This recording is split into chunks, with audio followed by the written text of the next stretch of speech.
Dobijete majicu originalnog dizajna, a ne idete u prodavnicu. Sasvim jednostavno preko majice.me. Majice.me prvi je sajt za online prodaju majica u Crnoj Gori. Sajt je napravljen tako da nalik sajtovima koji postoje u svijetu već duže vrijeme povezuje dizajnere i kupce. Na sajtu možete da odaberete neki od ponuđenih dizajna, da kupite majicu, znači po svojoj želji, veličinu, boju, model i sve ostalo. A također ako ste dizajner, možete i da ponudite neki od svojih dizajna i da zaradite. Znači mi smo tu napravili neku vezu u kojoj i dizajneri i kupci mogu da dobiju ono što žele.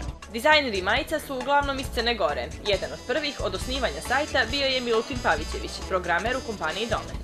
Misli da je najvažnije da dizajneri pokušaju da prodaju nešto od onog što rade. Majica.me je super platforma za to što mogu da probaju svoje dizajne besplatno, da probaju da li će neko da bude zainteresovan da kupi to i da ako su ljudi zainteresovani da kupuju njihove dizajne, da zarade nešto od toga.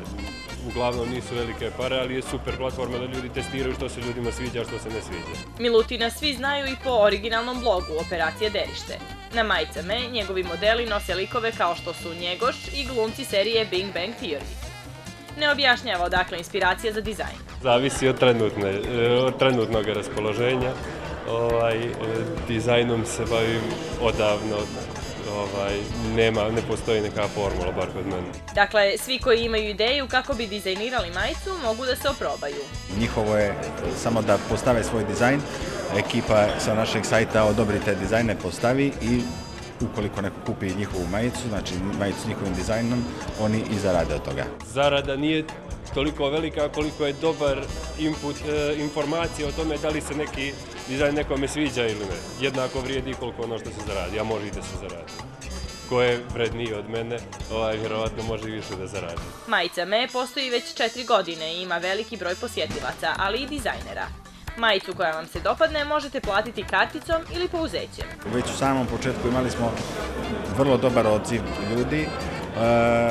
Veći broj i dalje kupuje pouzećem, a manji broj kreditnim karticama jer imaju tu pogodnost da unutar Crne Gore ne moraju da koriste kreditne kartice, ali veliki broj ljudi se odlučuje da kupi i uglavnom imamo baš dobru povratnu informaciju i zadovoljne kupce. I najvažnije, za sve koji brinu koliko je njihova porudžbina, a posebno novac, siguran, osnivači kažu da do sada nisu imali ni jedno neprijatno iskustvo.